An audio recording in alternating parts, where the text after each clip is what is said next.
I can't believe I'm sitting here in Twila Paris's home, just a couple hours from Tulsa where I live. You mind me telling everybody you live in Northwest Arkansas? No. We're not going to give your address out, or Okay. you know, I have anybody showing up at your door. But No, we think it's the best place in the world to live, so we're kind of proud of it. I don't disagree. I mean, it's so beautiful up here, and especially what Walmart's done in this area. I mean, just you've got everything you need. Well, we have the great airport because of Walmart. We used to fly. Well, you and I shared a flight once. Do you remember this story? I do. It was the night before Young Messiah. Yeah. Well, it was Thanksgiving Day. Yes, at noon. Exactly. So my parents and my family, both my parents' sides are all from this area. So Southwest Missouri, Northwest Arkansas, and I have an aunt and uncle that live in Springdale, and we had all gathered there for Thanksgiving, and that ice storm came in. And I was planning to have Thanksgiving with my family here. Yeah. And we got the weather report, and so we raced around, we changed our flight, walked over there, and this is back when it was the old airport, and all you had was the little bitty turboprops, and it was like 1 gate, 2 gates. One of the scariest airports in the world to fly into, because you had to come over the mountains, and then so I get over there, and I think there might have been one other person on the plane. I think there was maybe three, not. maybe 2 or 3 of us. Total. It may have been like an extra crew member or something going somewhere. And literally had to take the flight, just completely bailed on Thanksgiving, because we would have missed the start date of Young Messiah tour, which for those who may not know was a multi-artist tour at Christmas time with a contemporary version of Handel's Messiah. So we did it more years than I can count, right? We were both on that tour for him and a lot of us. So I walk in, and there's Andy.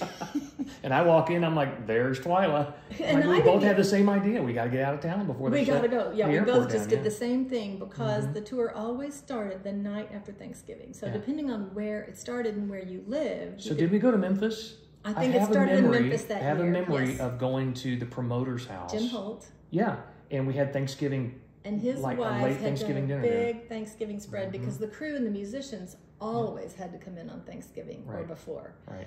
And so she'd done Thanksgiving for them, and we just came and got folded into that, and it was great, actually, and we just went from there. Great memories. It's amazing how our lives have crossed. I mean, obviously we were in this small bubble of contemporary Christian music, but it's things like that we don't start off this conversation going, remember when we used to tour together and we sang on that song? It's like, remember when we had to jump on a flight? And those are the things I think that are just so fun about sitting down together and sharing memories. And, I just have to say, Twila, and let me just gush just for a second as we start this. I know you hate all this, but I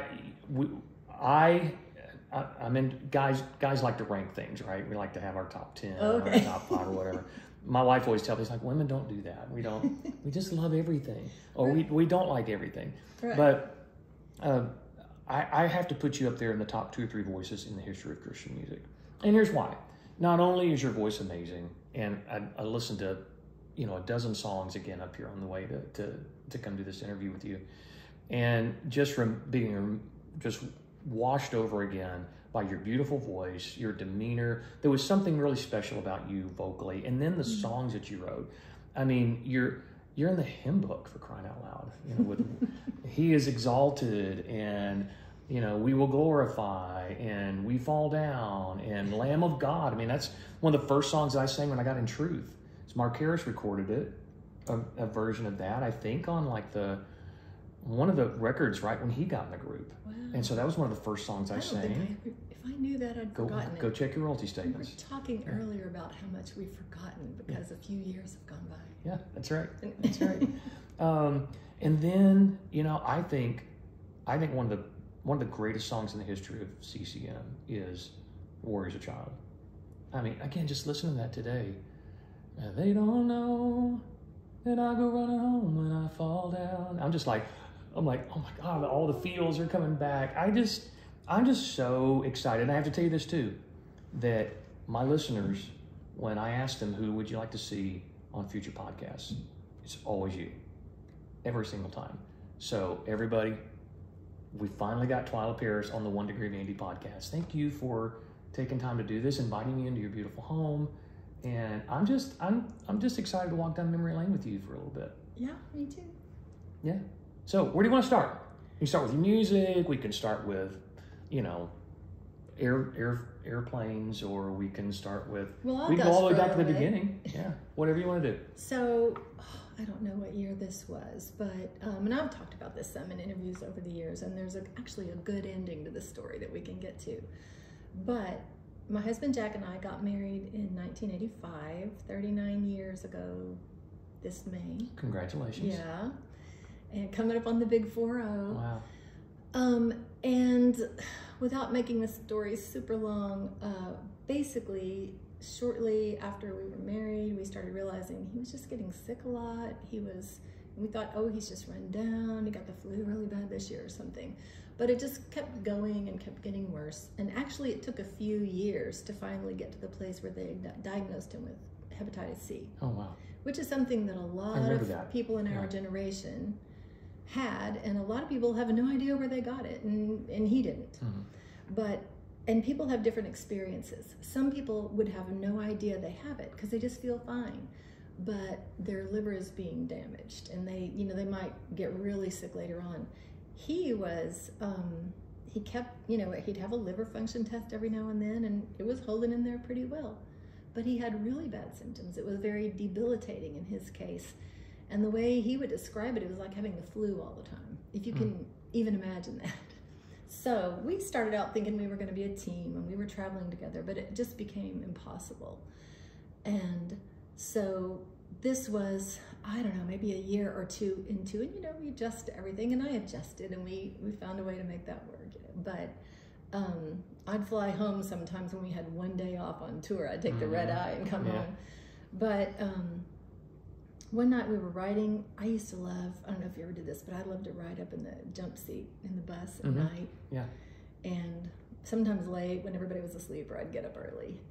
Anyway, we had you guys' album. I forget the name of the album that had the song "Where There Is Faith." Oh, that's the very first one. Album? Yeah, it was our self-titled debut. And "Where There Is Faith," and don't let me tear up because I'm going to ruin my makeup. There's a piece like a child sleeping. And now I can't get the lyrics all in order, but I would just sing along with that song. It just, you know how some songs, you can't even exactly explain it, but that song just hit me just, in the comfort zone. And it just ministered to me so deeply. And I just would listen to it and sing along with it. And it just, just felt like God was just holding me in the palm of his hand, because I never meant to be. I know a lot of artists tour without their spouses. Their spouses are at home with their kids. And so, no pity party. Yeah. It just wasn't what we had planned. We were going to be a team, And so, that song, that goes Incredible. Way back too. Well, we encouraged each other while we were, our buses were passing on the highways. Without ever even knowing it. Without even knowing it, yeah. I just had Billy Simon on the podcast who wrote that song, and he tells a story of his publisher told him they wanted to get a cut with Sandy, and he's like, I don't write Sandy songs. Mine are so off kilter, and he didn't want to write it, and he just felt like he put his hands on the piano and it all came flooding out. And to this day, even still ministers to him. If people listen to that episode, it's still ministering to him 40 years later and what he's going through. And the same thing, it's like when I go through the titles of your songs, God is in control. How can that song not be relevant nowadays? Because, like, God, we sure hope you're in control. And you go through these songs and you look back and go, man, God was actually kind of setting me up to be ministered to by my words 30, 40 years ago. And we just have no idea who these songs are reaching or how they're playing a part in people's lives. And I'm grateful that we have been a soundtrack to so many people's lives, but you, not only in Christian radio, but in churches. I mean, your songs have been sung in worship, and that's something really different for us. That was never our avenue, but to have a career that not only spans, all the awards. We won't talk about awards and stuff because we get to say, do we really care? All the awards and the #1 plaques, but in Christian music and all the sales, but to have a legacy in the church where you're literally putting a song in people's mouths that they can take before the throne of God. I mean, what a legacy that is. Has worship always been a part? I think I want to start there. Has worship always been a big part of your journey? It has always been a part, and I didn't, for a lot of years, I didn't do a whole album that was just worship. But if you go back and look, there'll be 1 or 2 or maybe even 3 on We Will Glorify was on, I guess, the 2nd album. Yeah. So it goes all the way back. But yeah, I've felt like, and once in a while you'll hear a story where, because this music kind of just makes its way out, and sometimes slowly, but eventually it gets, on the other side of the world, And, I've heard missionaries come back and tell me of stories where they were in this tiny little village somewhere and they would be singing We Bow Down in their language. Wow. Or somebody from Casting Crowns sent me a video a few years ago of these kids in Africa singing God is in Control. Wow. Just them, kind of doing their own percussion. Yeah. It was, the coolest thing. But for me, something that's really been a life verse, I guess maybe the life verse for me, is Romans 11:36, for from him, through him, and to him are all things. To him be the glory forever. And I just feel like that describes, kind of like the water cycle, the water, the rain happens and the evaporation and just kind of keeps coming.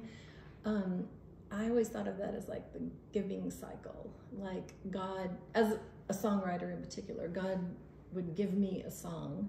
I don't mean to sound mystical about it, because of course you get in there and you're part of the process, and I've never fully understood it, but I do feel like he allows us, if we do anything creative, for his glory, that some people just think of a great idea and go craft a song. I've always been dependent on that spark of inspiration. Yeah, mystical. Yeah, mystical's not a bad word. I mean, when we say mystical in this, in today's language, it does feel like magic or so. But it really, it's the mystery of. I don't know why this works, but it does. I don't know why it makes me feel this way, but it does. But I do. I say this all the time, that I feel like music is a language of heaven. And it's a real gift that God gives to us to communicate not only with each other, but with him in a much deeper way. We can't explain it. We just kind of have to let it out. And then he blesses certain people with songs and ability to make songs and make music. And now we have this whole, now we're rolling, right? Now we can get in the zone of, what does he command us? And it's just not a command, it's a strong suggestion in Psalm 100.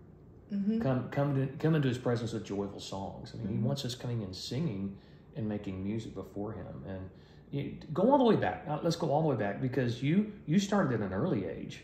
Like, you were like little. Let's talk about little Twila Paris. No. We have to, because do you know this? It's part of. I do my research, and I'm a fan. So. Okay, so let me finish the other thought real quickly, and then I'll go back to little Twila Paris. Okay. But just so the whole Romans 11:36 cycle of giving, the point about the worship stuff is that for me, I realized a few years on, that was the most special thing, because it's like somehow, however that process works, the song is a gift from God. I take it and record it and put it out there. Yeah. And then it does make its way to these little nooks and crannies, and maybe even halfway around the world in a different language. And then those people take it, and what do they do with it? They return it back from where it came from. And so when that hit me, I just thought, that's just better than anything. The awards you mentioned, or someone coming up and saying, oh, you have a great voice, or whatever. I appreciate that. Of course, we appreciate affirmation, and we take it, in the spirit that it's given.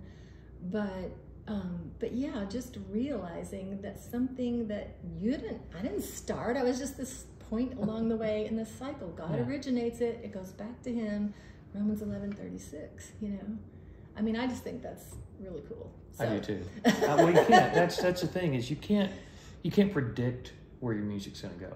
You just have to be faithful and do the next thing, write the next song, make the next best decision for your musical career that you can, and then God is in control. God's going to take it where he needs to take it. You just offer it. Yeah. So, okay. All right, little Twila Paris. I got to have the story. So my dad was a preacher, and he was also a wonderful musician. He passed away in 2012. He was always my, I used to say, he taught me to love God, and he taught me to write a song. He played the piano way better than I ever dreamed of, you know. And he wrote a lot of really good songs. He was it was almost like theatrical stuff. He was sort of just out of his time in terms of it really, that was Southern gospel was really big at the time, you know. Yeah. But yeah, so, oh yes, so he was an evangelist at the time, which, you know, now that means you lead people to Christ, which I think is what it really meant all along. Right. But when I was a kid, it meant that you were a traveling preacher, right? Yeah. And you would go from one church to the next, and you'd stay for, in our case, usually a couple of weeks. And I was an only child at the time. Siblings came along later. But he would have me sing. I would stand up and sing. Some pastor's wife somewhere got me to sing in a Sunday school class when I was 2. And someplace where Dad was, you know, preaching a revival, another term that had a special meaning in that time. It just meant a meeting for a couple of weeks. And so anyway, she says, "Do you want to sing in big church?" And I guess I said, "Sure." So they stood me up on a chair so I could reach the microphone. And so when I was 4, my dad decided, and you know, just he had done an independent album, and he would sing also when he went and preached. And so he had me start singing, and he had me make an album. We went to New York City and recorded this album, and Dad just played, it just had organ and piano background. And you know, as we traveled around when I was 4, 5, 6 years old, a few people, you know, here and there, they bought those albums. Every now and then I'd be, you know, back at the table after a concert, and people coming through to get something signed or say hello or whatever, take a picture. And somebody would show up with that album cover and want it signed, and everybody would be like, "What is that? Where did you get that?" And the funniest story that happened with that is I was doing an interview at Moody, Moody Radio, yeah, in Chicago. right up there at the college in Chicago, And somebody called into the show and was talking about the fact that they had that little album that I did when I was 4, and we were all like, "Oh, man, that's cute," you know. And so I can't even remember who was doing the interview, but he said, "Oh, so do you have something there at your house that you can play that on?" And she said, "No way." Oh yeah. You're like, "Oh no." I know. I'm just going, no. So sure. So she goes and gets her record player. She puts the record on. She holds the phone up to it. And, you know, we're in the studio, and there's, you know, in the control room, and there's glass, and there's a girl from my record company and a guy from management. They're standing out there watching. And they put this on, you know, and here's this little 4-year-old voice and singing, I don't know what it was, you know, "Jesus Loves Me" or something like that. Anyway, they hear this. And I'm listening, and I see them, they start kind of chuckling, and then they start laughing harder, and then pretty soon they're just doubled over, and they just disappear out the window because they're just literally on the floor laughing, you know, so. Do you still have a copy of it somewhere? I think if I don't, my mom does. Yeah, we have a copy somewhere. Okay, good. I'm sure. Because we could make a plea here for someone to send you their copy. Look, I'm sure you can find it on YouTube at this point. Probably, I don't dare. But I mean, how many of us? The thing is, did you have vinyls in your career? Were you making vinyls? Oh yeah. See, we weren't. We were a little late to the game. Our first album was like the first album, one of the first albums to not be on vinyl. It was just on cassette and CD. Yeah. Really? Okay, so we have no vinyls, but I think that's really cool. Too. My first album? Yeah.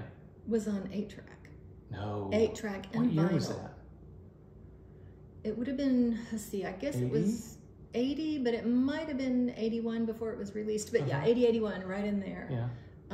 So yeah, the first one was 8-track and vinyl, and then the 8-tracks went away. So and then the next one I think was vinyl and cassette. So would that be War as a Child? Was that your second record? That was actually the third one. The very first one I think probably is owned by about as many people as the 4-year-old. Yeah. I think. Yeah. So, Keeping My Eyes on You was the second one, and that's the one We Will Glorify was on. Okay. And then Warrior was the third. And was project. that like your biggest radio hit to date? Was that the one that Warrior? Yeah. So in those days, and you may have come after this too, but in those days, they only changed the CCM chart once a month. Right. There was no weekly update. There's no CCM update, right? Yeah. So there was some sort of record with that song. I want to say it was maybe 4 months, but that's not what it sounds like. One? Yeah. Wow. That's not what it sounds like because they didn't change it very often. I mean, I don't think you could even do that now, and not for many years. No, you can't. No, it's not. It's not possible the way radio's set up now. But that does make sense because Warrior was. It was. You can go back and look at some of the transformative songs in Christian radio history, and I think, God God Ran, Benny Hester, and that changed radio history. And I Warrior as a Child to me was something that changed. It kind of pushed the narrative of where Christian music could go. What label were you on at that point? So Zondervan had a little subsidiary that my first 3 projects were with. Jonathan David Brown? Yeah, he did. He didn't do the very first one. That was an independent project that we did in Oklahoma City. Okay. But he did from the second one. Because he produced our first project. He did the next several after that. Yeah, because I recognize when I go back and listen to those first few records, I hear his keyboard sounds, like his drum sounds and his keyboard sound, like that's... Yeah, there was a sound. We used to call it the Orange County sound, right? But, and he was from Oklahoma. A lot of those people that were out in LA, that, Kelly Willard, they all knew each other in Oklahoma City. And but so anyway, there was the Warrior as a Child did not fit what was going on in Christian radio at the time, right? In Christian music. And so when I wrote that song, I attended what was it called? It was just a Christian songwriters seminar at the YWAM base in Hawaii that Jimmy and Carol Owens, we were talking about them earlier. That's not a bad place to go and write a song. These are people who wrote musicals, Second Chapter of Acts, that era, Jamie Owens Collins, that I grew up on even when I was a teenager. So they were great songwriters. And I remember Carol Owens saying some songs, I'm sitting there taking notes. I think I was 19, and some songs are for everybody. Some songs are for a smaller group. Some songs are just for you. And it's important to recognize those songs that are just for you. The Lord's maybe ministering to you. When I wrote The Warrior as a Child, Andy, I said, this is one of those songs that's just for me. I promise you. And I went out to meet with Jonathan before we recorded that album that was called The Warrior's Child. Eventually was called Warrior. Yeah. And I sat there, and this is the way I like to do it. And I would, I got where I would just make demos and send them to people. But I like to sit down with the producer and play through the songs and really just kind of talk about it, just in a room together. So I'm out in LA where Jonathan was. I always lived in Arkansas, even way back then, right? But this is before I was married, by the way. And so I played through everything, said, okay, like that one? No, maybe not that, kind of just thinking about which ones to be like. And he goes, do you have anything else? I said, well, there's this one thing that I think is probably we wouldn't record it, but I'll play it for you if you want me to. And so I did, and he was like, are you crazy? He knew it. He knew it immediately. Yeah. Yeah, he did. And it is. Sometimes it takes someone else to know when your song is great and also when your song is garbage. Yeah, it does. It's true. You got to have somebody else that I've had songs that I just was so in love with. When I'd play them for people, and then you'd be like, yeah. Well, and that melody, even the melody was different. The way and it's been copied so much through the decades. Yeah, na na na na na na na na. The lift and the fall, the lift and the fall. It's what a lot of worship music is based on now. That wasn't back then because it was more of a soloistic vibe to be able to sing that way. That's in my opinion. And then for it to have language that no one had really heard before, that was so different. I mean, that's what Billy Simon talks about in Where There's Faith. There's Lady Dressed in Black in a motorcade of Cadillacs, Daddy's Not Coming Back. And the pushback from the artist he was pitching that song to and the other publishers was, it's too personal. This sounds like a really good country song. It does, yeah. He's a great country writer. But yeah, again, you know, this just having a song that's transformative like that. What did that do to your career then at that point when you were, because you had to have been touring and doing concerts. How many concerts a year were you doing up to that point? You know what? I never did as many as most people. I don't know.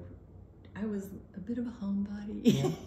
But, you know, I would hear people talk about doing, Petra would say, we do 300 and something concerts a year, and I'd be doing the math going, and how many nights a year are you home? Well, but you know why?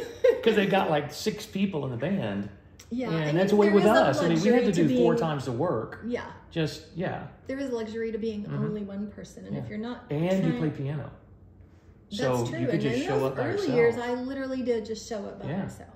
Yeah. And so, anyway, how did that change? Like, so once Warrior's a Child. Oh yeah. So I huge. would go out and show up by myself, and you know, play mostly churches, but sometimes, you know, I'd open for somebody. You know, somebody called and asked me to open for the Imperials, and it's just like, oh, you know, that was amazing, because I'd been such a, you know, I loved their music so much over the years.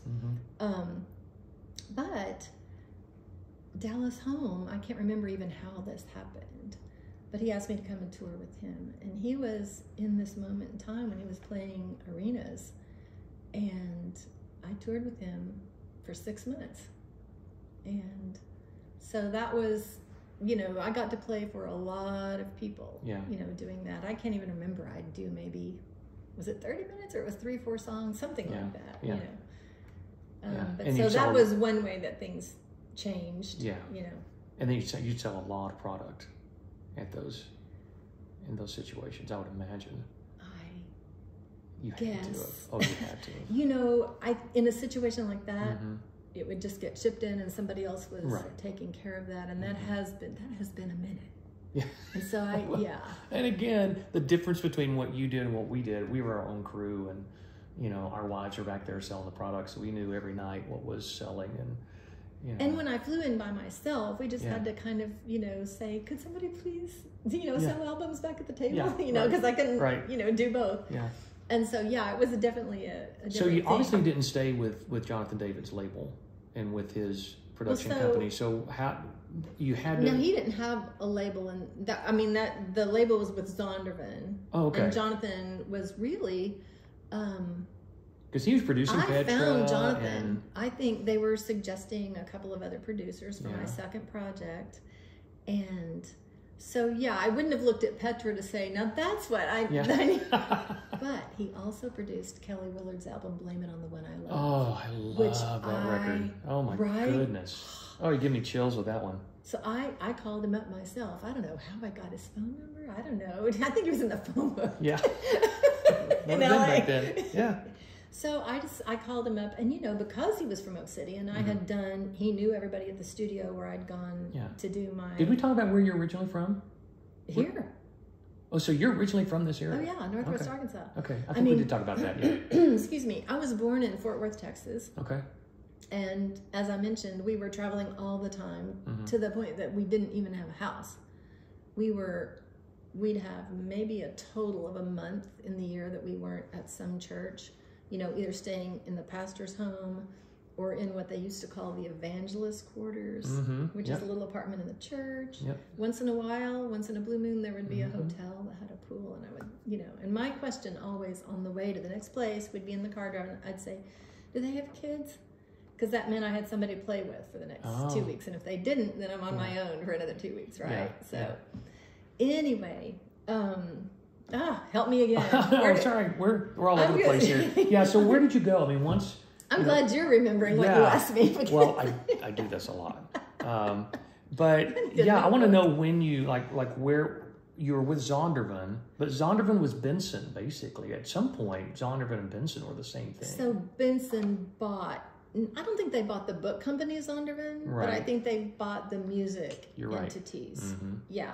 Right. So, and then all of that's been bought and sold so many times now that I've completely lost track. I don't. The Benson's gotten it got sucked into somebody's calling Get me here. Sony for a while, no, but that was steps later, wasn't it? No, it was, yeah. You got stuff with Sony, and I was never with Sony. You know? I've gone blank with that. But, you know, again, some of the artists that I've had on here, almost everybody's done a stop at Benson at some point, either as a writer or as an artist. And I was never actually with Benson, but my catalog from Milk and Honey got bought by Benson. Oh, you're with Milk and Honey, okay. Yeah, it was Milk. I'm sorry, maybe I never said that, but it was a little subsidiary of Zondervan called Milk and Honey. Right. And by the way, when they signed me, I was brand new, and they'd signed a couple of other brand new artists too, which were Wayne Watson and Michael Card. Yep. And also a group called Harvest, and that same that a lot of bedrocks of Christian music. Yeah. Oh yeah, yeah. But so so the way I ended up working with Jonathan was I just called him up. That's what I was saying. He knew people. He knew of me, even though we hadn't met, because he had friends in that studio where I did the project. So he was like, let's talk. So that's how that happened. But there wasn't really a connection with him and Zondervan. So I have to tell you this. You may not know this, but, you know, Jonathan got in some legal trouble towards the end of his career. What was the end of his career in the early 90s. And we had just done our initial record with him. I think he did 2 or 3 cuts on it for us. And when I had Andy Ivey, our old A&R director, on one of the episodes, and we reminisced about the story about how it was in the news that there was some stuff. We won't go into what all it was, but he had all those. Andy went to save our masters because his masters were in his studio, which were in the basement of his house in Nashville. I remember that house. And when he went in, I don't know, Andy, I'm sorry if I'm giving perfect details here, but somehow he got in. I don't know if he got in through a window or whatever, but went in there, and it wasn't just our masters. There were your masters in there, some Petra masters. There were some like gold in there that he was holding on to. No, I don't think I ever knew that. So did he take it over to Benson? Did Andy just take it over? He took it all over to Benson because he knew if the authorities got it or the FBI, whoever was going in and raiding the house, he's like, we'll never get that stuff back, or it's going to be a process. And he said, I was running with these masters in my arms trying to in the vaguest recesses of my memory, I think you guys might have told me this a long time ago. I'm sure we did. But I never would have remembered it on my own. Oh my goodness. Do you remember when we short-sheeted your bed at GMA? You know I've told that story on the radio more than once. You really? But I'm going to tell it again. Okay, do it. So we were at GMA, Gospel Music Association. Yeah, Double Word Week. The Double Words would happen that week. So there'd be a week-long convention. And if you were an artist, you would often spend, you'd go do interviews here, you'd go do a little luncheon there that you were singing a song at, or I don't know, somehow, your day would just be filled up, and somebody from your record company or your management would just come get you and just drive you around all day. Yeah. And so I and also you guys, most artists lived in Nashville. But did you guys all live in Mobile still? We did, for a long time we did, And I lived here. So I had a hotel room right across the street from a bookstore where they wanted all of us to go over and do some little cameo for something for the Devil Words, right? Yeah. So I think I'd already done mine, and you guys were in line, they were running behind, and you were just sitting in the lobby of the hotel and having to wait around to go do that. And I think I ran into you, I said, hey, I'm leaving for the day. It must have been about breakfast time. And I'm not gonna be back till late tonight. Here's a hotel key, just go hang out in my room, close the door when you leave. So I go and I do this long, exhausting day, and I'm really gonna milk it here. I was so tired, and I had to get up early the next morning, and I come into my room, and I'm just like, and I lay down in the bed, and I'm like stretching out my legs, and they won't stretch out, and I'm like, it took me a little while to figure it out, what's going on? And anyway, these guys had thanked me by short-sheeting my bed. I was like, this is the thanks I get. And you're like crying, going, I just want to go to sleep. I'm so tired. I had to get up and remake the whole thing. That's what you got to do, kill them. So you may remember I figured out what hotel you guys were at. It was way across town. I called and left a message for you at the front desk to my dear sweet brothers, watch your backs. So that would have been in April, probably, because that's when GMA always was. Yeah. So then fast forward to the Young Messiah tour in December. Yeah. 8 months later, Best Circled. And so we're all sitting, those concerts were always in the round, and the stage was in the middle of the arena, and we all sat in rows. Right. Who did you sit by? Do you remember? Well, it was different every year. Yeah, I remember. Yeah, depending on who the artists were. But one year I sat by Kurt, and he got me in trouble. But that's another story. That's. But, so I enlisted the help of the crew. Because I'm sitting there smiling, you know, going up and doing my song, watching everybody else. And while all this is going on, the crew has gone over, you know, they know the road manager, so they've gotten keys to all 4 of your rooms. And went in and short-sheeted all of your beds. I remember. I remember, and I'm like, I know exactly what had just happened. Yep. You knew what had just happened. Yep. And you couldn't wait till the next morning. No, that's right. And we came down to the lobby. Oh, that's so funny. Those are the fun things that I think even more than for us, people love to know about our careers, but this is the stuff that, you know, they're like the stuff that these mature, wise people, because you turn into teenagers when you tour for better or for worse, because you're just trying to survive sometimes. You just want to laugh, and you become brothers and sisters out there. You know, you pick on each other and you root for each other. And I texted the guys and I said, hey, remind me of the short-sheeted story. And so that's exactly what they told me. Yeah. And one of the guys had a memory of Randy Phillips, maybe, putting something in your luggage. Does that ring a bell at all? Like maybe it was on the Child of the Promise tour. Not remembering this, but that doesn't mean it didn't happen. No, I'm sure it did. But so one year when I was sitting by Kurt, I think somehow BB Winans, I think I might have been between the two of them. Oh, wow. Or maybe Steve Green. Steve. Yeah. Yes, the one grown up in the row. I think he may have been on that row too. And so every night, Stephen Curtis would, you know, get up and sing his Christmas song with the guitar, you know, and at the end, he'd always say, "Merry Christmas, everybody," you know. And, you know, we all love Stephen. He's Merry such Christmas, a everybody. sweetheart, you know. But you know, like you said, you're sitting there and you're watching the same program every night. And I leaned over to Kurt and I said, wouldn't it be funny if one night somebody who sang before him just went up there, like right before him, and they, at the end of their song, said, "Merry Christmas, everybody." Yes, I remember this. And then what would he do? So Kurt leans over and says it to BB, who promptly got up there and did it. He and Cece sang right before Stephen Curtis. So Stephen Curtis gets up there and he's kind of looking down at our row like, what's wrong with you guys? You know. So somehow, I guess Steve, because he was right there on our row, he knew. And I guess he felt guilty just because he knew. And I love Steve and Mary Jean are two of my favorite people in the whole world. Yeah. So, I just had him on. He told Stephen Curtis. An earlier episode, He confessed for our whole row to Stephen Curtis. You mean he ratted you out? He ratted us out. Come on, Steve. Let us have some fun, bro. So then Stephen Curtis is coming up to me going, "Oh, okay, I see, the real instigator of this." It's like, I didn't know he was going to do it. There wasn't anybody nicer than Stephen, though. I mean, no. Yeah, when people say, who are the nicest people in Christian music, you got to go Stephen Curtis Chapman, Twila Paris. Well, Steve Green.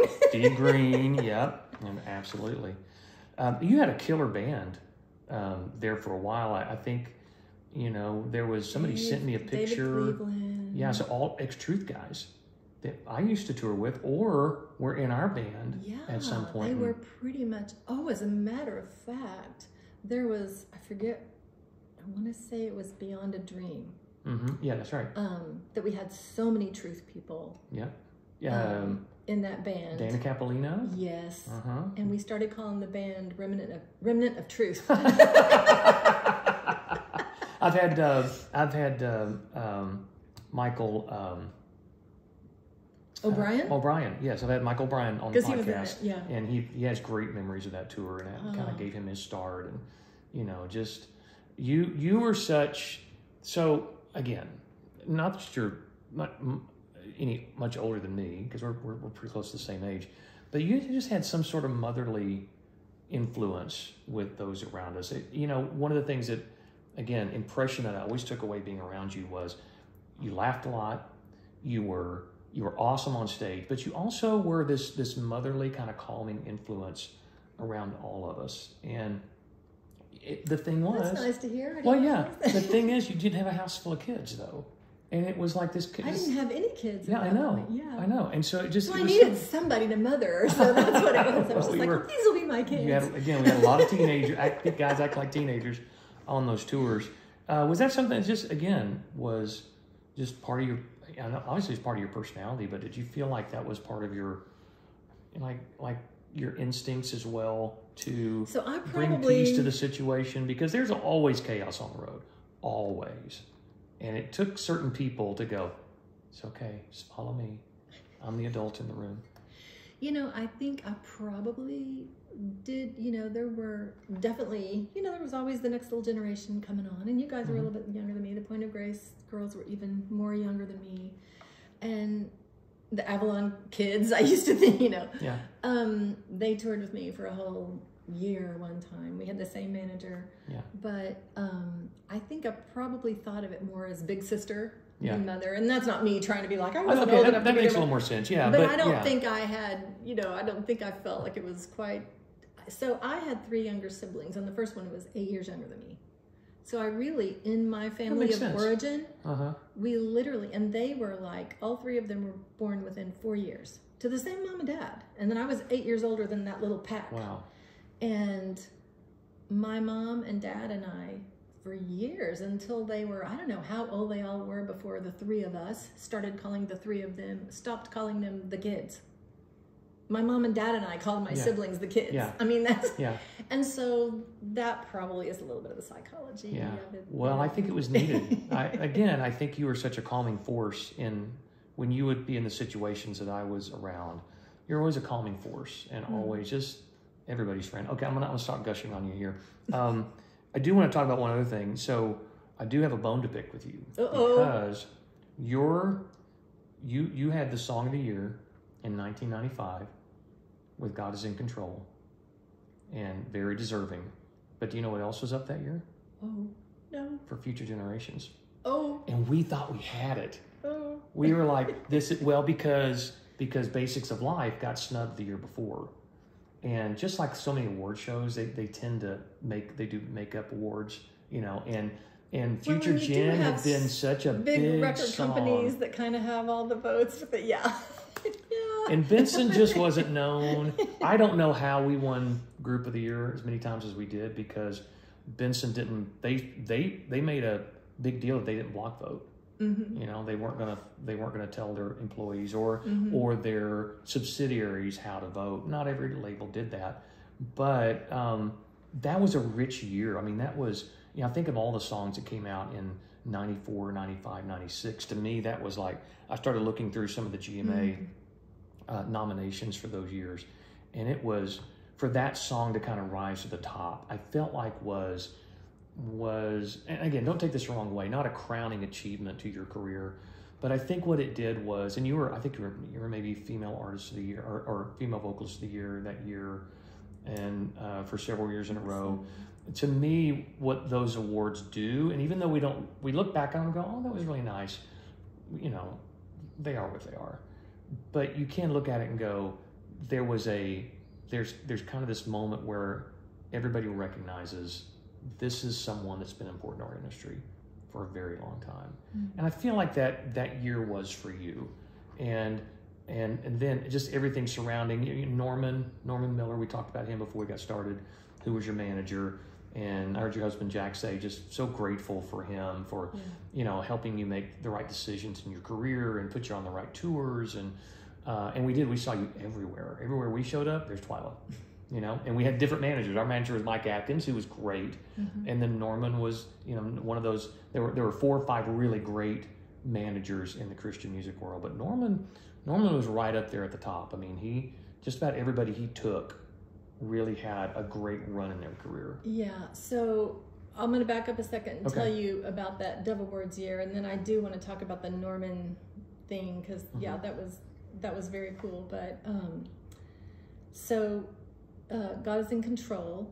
I was standing backstage with Pamela Muse, who did PR, just a dear friend, you know, for many of us who did PR for us at the time.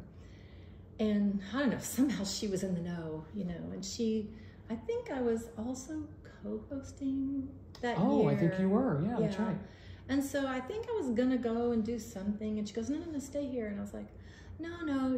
I mean, I knew. You were saying, I just knew, you know, that wasn't going to happen. Yeah. I think the feeling in the room was, and it's crazy because the cameras came over to our row right before they announced it. And the consensus was everywhere.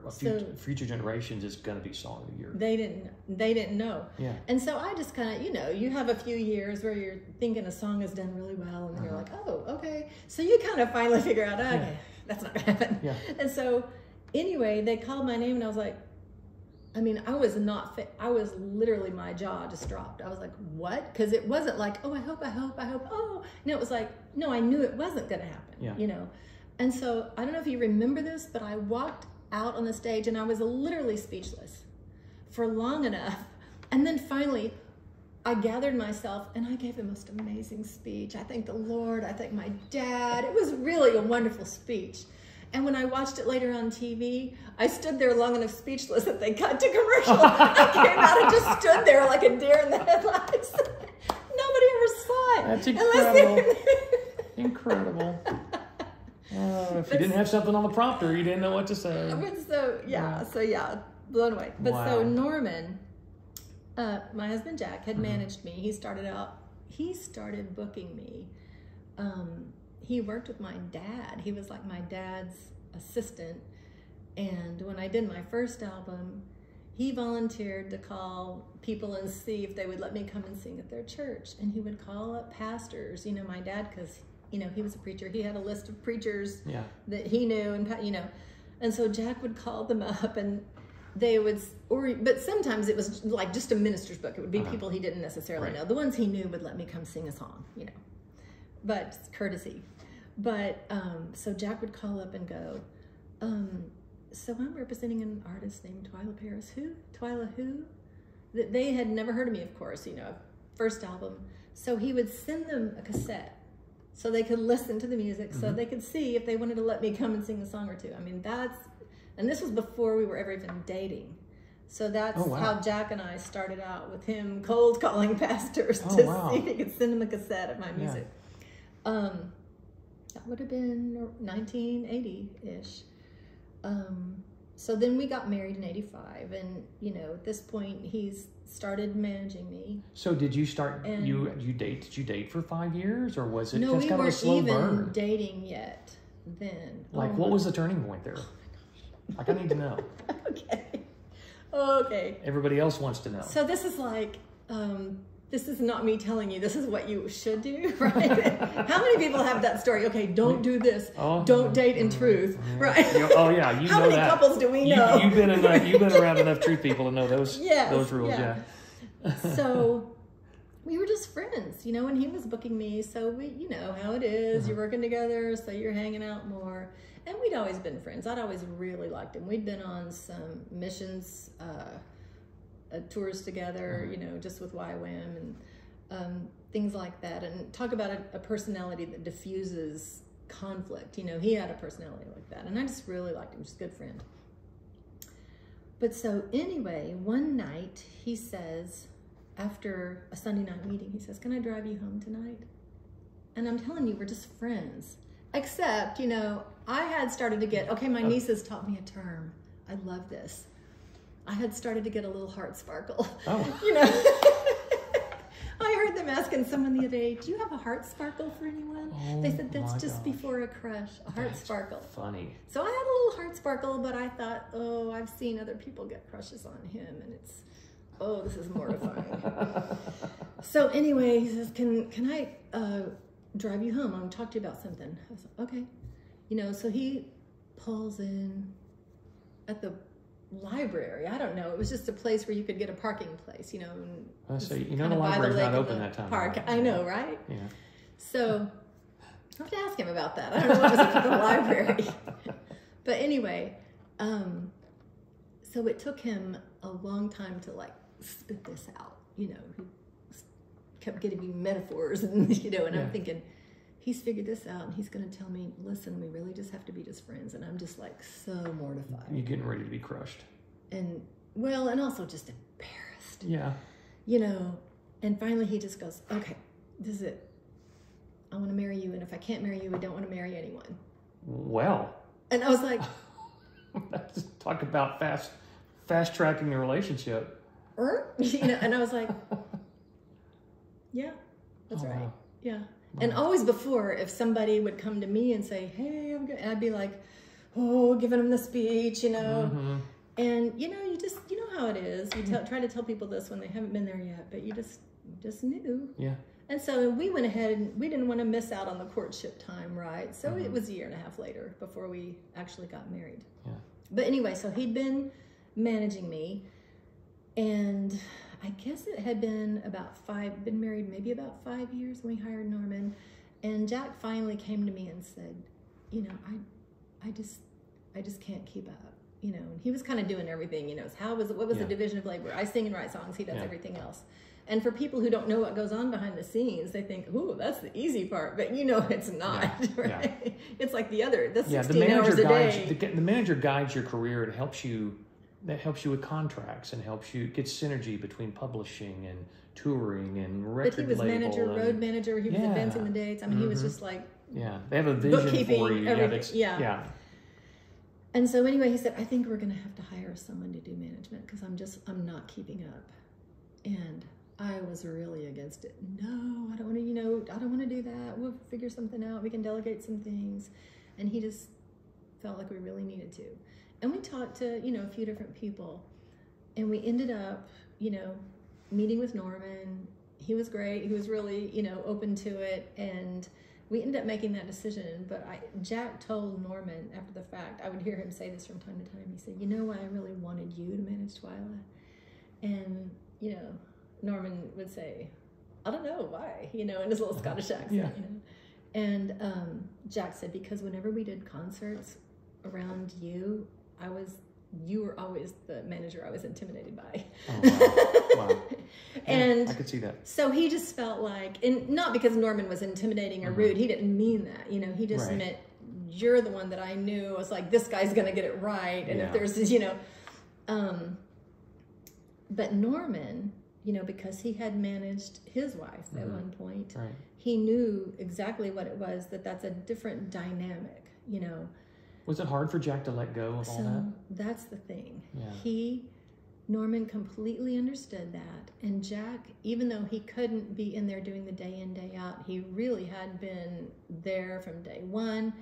He got it. He really had, it was like a stewardship from the Lord. It wasn't just a career thing for him. Yeah.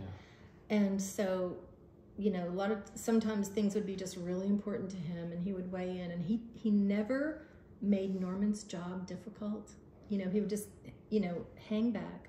That's but a great testimony. Norman would always, when something important needed to be talked about, he'd fly to Arkansas and meet with Jack and me, not just me. And he always brought Jack into the big, important, if it was a little thing, he would just handle it, because that's kind of what Jack needed him to do. Right. But if it was a big, important direction type decision, something you need to pray about, he always involved Jack. And it's like he just knew what it would feel like to hand your wife over for someone else to manage when you'd been doing it. And he was so gracious about, all of that. It never, ever felt awkward. And you just would know that it would be awkward and difficult, and maybe in the power plays. Yeah. But I think it was the personality. Natural if it was. Yeah. The personality of both of them, Jack and Norman, is what made it work, so. Wow, that's wild. And, that's Norman, he said it earlier, Norman's had a hand. He's since passed, but he had a hand in so many big careers. And, that's a whole other section of the Christian music story from that era, where the managers and the booking agents and I'm going to start having road managers on. Like, I want my old road manager Four Hands Over Manager to come on and tell stories. There are, now those are the guys with the stories. They're the guys. They know where the bodies are buried, as a couple of those guys. Those are the guys who knew how to herd cats. That's right. That's right. So was touring always something you loved doing? Did it ever become a chore where you're because I know it did for me. At some point, I was like, I just don't feel like going out on the road this week. So remind me to come back later on the end of the story with the thing with Jack, but as far as why we hired Norman, but I never did. So this is I started out as a songwriter, and then I recorded an album.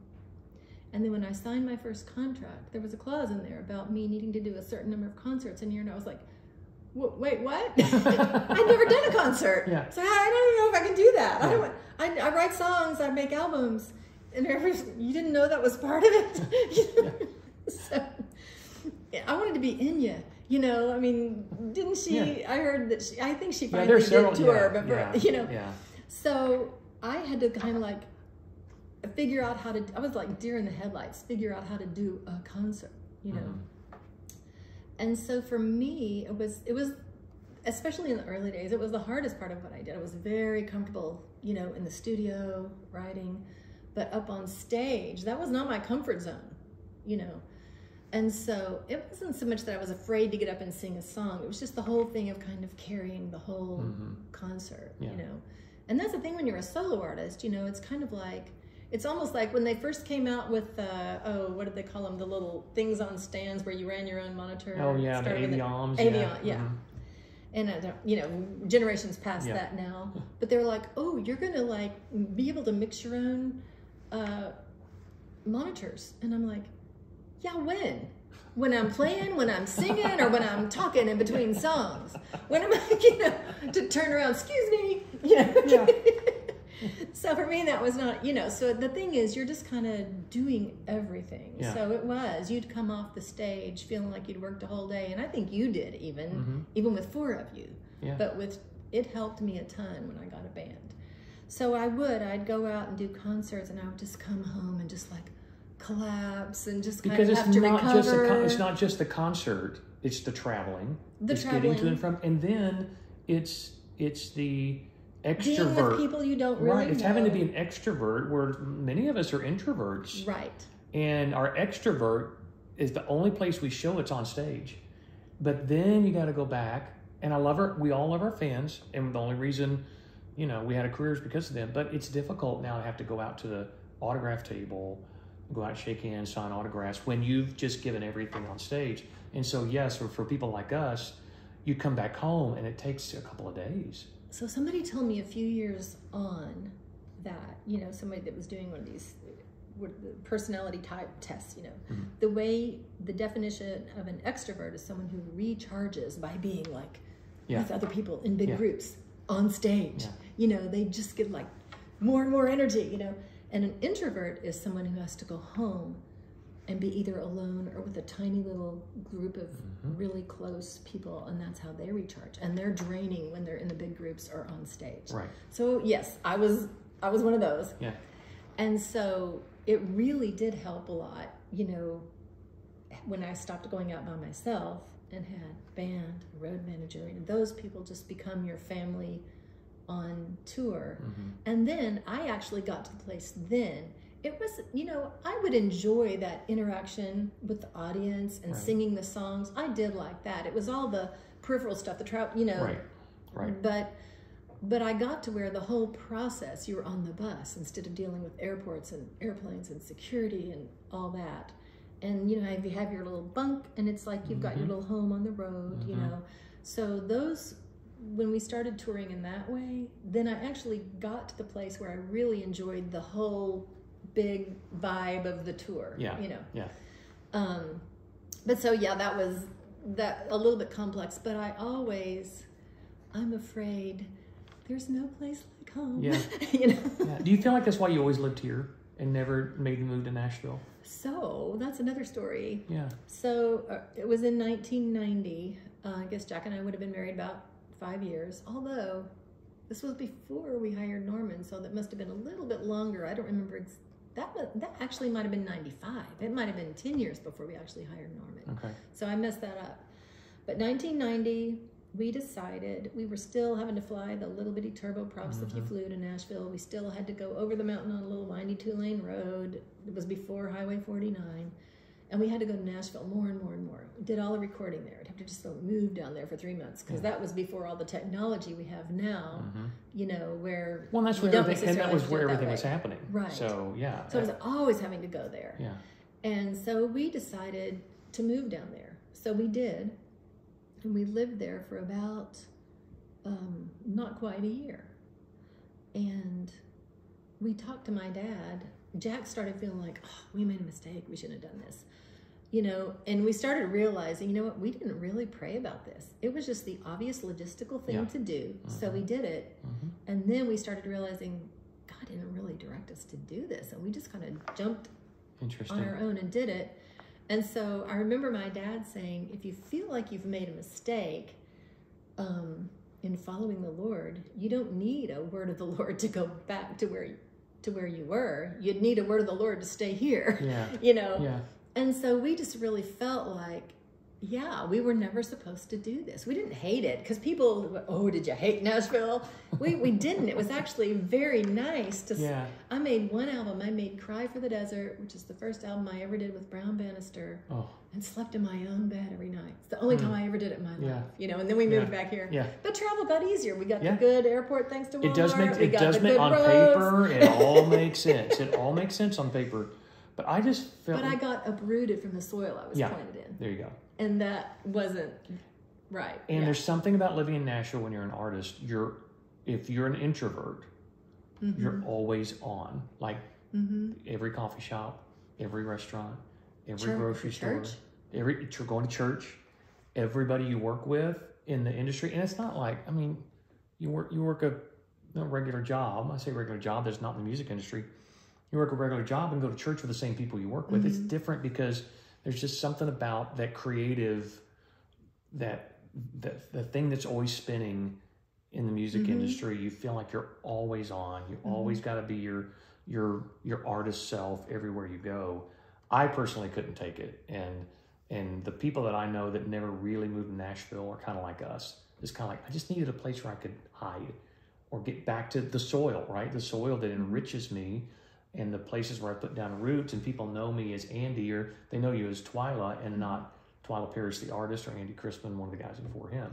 It is refreshing and life-giving for sure. Yeah, and we literally moved here, my family of origin, when I was first grade. I mean, I literally went to first grade, you know, Springdale Public Schools, you know. So, which is a whole other topic. But so back to Jack. You were gonna. Yeah. So I just, especially for a lot of people who kind of over the years heard me talk about this. So I want to say it was 2015. So with hepatitis C, every now and then we'd start hearing somebody would tell me, hey, they have a new experimental medicine for that. You might want to try it. But I think, and this is me, this is a layperson talking, I'm not a medical professional, but what I understood was, like, some of those were more sort of like, a lot like chemo, you know, and you'd have bad side effects. And Jack's doctor just kept tapping the brakes. You know, I know you're having bad symptoms and everything, but as far as, you know, the condition of your liver, you're hanging in there. They're working on some other things. The cure could be worse than the disease, because sometimes people would even go backwards. And he just kept saying, I wouldn't do it yet. I wouldn't do it yet. And so then everyone probably saw these commercials. They were out for a while. So then this medicine came along in 2015 called Harvoni. And basically they had like a 98% cure rate. And you took one pill a day for 90 days, and that was it. And then you got tested, and then you got tested again 3 months later.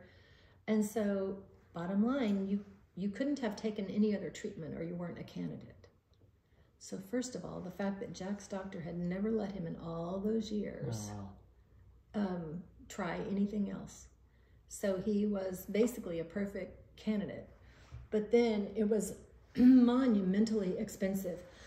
And we were at a moment in time, excuse me, where we had invested with a partner in some land, because you know land doesn't go down in value. That's right. We did that in 2004. Oh.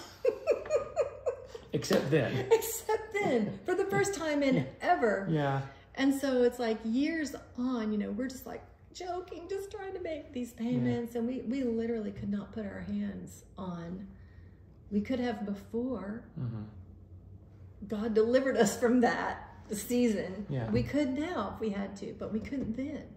So it's like he desperately needed this. He was actually starting to show a little bit of signs of some damage to his liver. He needed it then.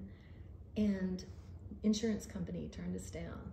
So because I think it was too new, they wouldn't cover it. And so we were just praying and praying and praying during this time. And we heard there was a path where you could go straight to the company that made it, Gilead, and maybe be able to get it for very low or maybe even nothing. So, I'm sorry. It's okay. I should have had water instead of coffee.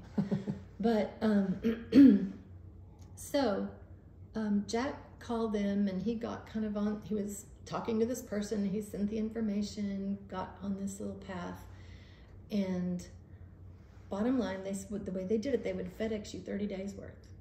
And then they would FedEx you the next 30 days. And I'm thinking, oh, why didn't you send it all at once? What if something happens and you don't get it, you know? But so he got the first 30 days, he took it, second 30, third 30, he took it. I can't remember how many days it was after he had just finished taking the last pill. And you know, he said he could feel something happening within a couple of weeks, but it took another whole year before he really felt kind of back to normal. When your liver's been assaulted for 30 years. Yeah, he'd had it 30 years. Dealing with 30 years, Yeah. And we'd been married that whole time. He probably had it earlier. What I suspect is it was dormant, and when he was working so hard in those years, it, you know, suddenly wasn't. But so we got a letter. I came in from Gilead, and I came in and I opened it up. This is just days after he's finished the last of this medicine. And it said, you know, dear Mr. Wright, regret to inform you that you don't meet the qualifications for us to give you this medicine, but you can try again. Feel free to try again. You're welcome to try again later. I just skipped. I told you only the high points of that story. At one point, we thought they were going to send it. We celebrated, told the whole family, and then we found out a couple days later, nope, sorry, mistake. And then 2 or 3, maybe 4 months after that, you know, he finally got it. But I'm so mad at myself that I didn't save that letter. I shredded it. I wasn't mad. I showed Jack. I said, look at this. But the whole thing, I mean, every aspect of that, I know it was medicine, but I just think sometimes, you know, we know this. God uses all sorts of ways to bring his healing in his timing. And here's the thing. There's never a cure for anything. There's treatment. Right. When was the last time you heard of a cure? This was a cure. He went back 3 days later, and I did save this paper. No virus detected. Incredible. And so the guy that you saw today, you know, he's fine. You know, I mean. He looks great, yeah. Yeah. I mean, and he feels great. I mean, hey, you know, we're not 26 and 29 anymore, but we're 40 years on, right? Do Almost. we wish we were? Maybe no, not. I don't think because we'd so. have to go through all those years again. I know, right? Yeah. But I mean, that's just. I know, for me, that's just a miracle. We have those stories where other people are going, well, yeah, there's ways we can explain that. I'm sorry. That was God. That was just his providential hand. Yeah. Just saying, okay, you know, I'm just going to give you this incredible, gracious gift, you know. And it's like, for me, I got my husband back, you know, 30 years. Wow. So, yeah, so that's incredible. You know, the end of that whole wraparound of the. And you carried that through all of your, I mean, that's just something that lingers through your entire career during that point. Not just your life as a family, but your career as well, to where everything is, there's always that lurking in the background. Well, I remember at one point thinking, how did this happen? Maybe I don't remember how it came up, you know, in my mind or in conversation, but I remember thinking, there are quite a few songs that I've written that I can tell from the things that people say they really minister to people, and I never would have written them if this is true for every songwriter, if I hadn't gone through this long journey, right, you know? Yeah. And of course, Jack is the one who was really going through that, but any family who's ever had, you know, serious or chronic illness knows, the whole family, you know, from their perspective is dealing with that. But there are songs that I would never have written if it hadn't been for that. And I would jokingly say, thank you, Lord. I'm so grateful for those songs, but could somebody else write them for a while? You know? Yeah. I had Tony Wood on an episode, and I asked him, I said, how do you define a successful song? And I loved his answer. He said, you write about what you're going through, but you make it a song that everyone can, that they can feel as well. That it's you write your story and it becomes their story. That's when you know you have a song that stands the test of time. And that's, you know, again, another thing we could say about Twila Paris is your songs they've been comforting to us. They have been part of our journey. Even just going back to your catalog, getting ready for this conversation, I'm just like, wow. I'm weeping during singing along with Words a Child. I'm just like, why is this doing this to me? Because it's a part of my journey as well. And I just want to say, and you know, honestly, I don't get to say this to everyone that I talk to, but I just want to say thank you. Thank you for your journey. Thank you for staying faithful. Thank you for being you, because I just have only good memories of you. And being around you. Well, thank you. Maybe not Kirk, but at least me. Right? Well, Kirk's one of a kind. Kirk was fun. We love you, Kirk. Yes, we do. Yes, we do. Even if you did get me in trouble. but you, I just want to say on behalf of just Christian music listeners everywhere, thank you for hearing the Spirit of the Lord and help you write those songs and to be diligent through all of the difficult situations that you were going through and to, again, have songs that we can still sing today.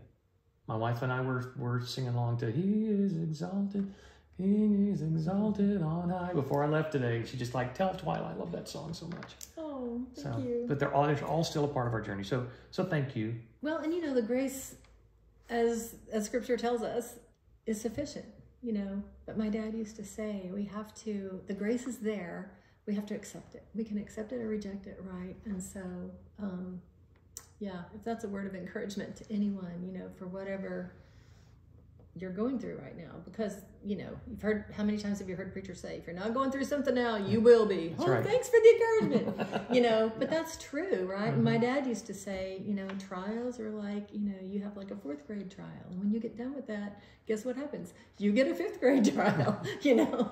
And so you might get to, you know, rest by the stream for a little while, but then you're going to kind of move on up to the next grade. So that's true for all of us, that the grace is always there.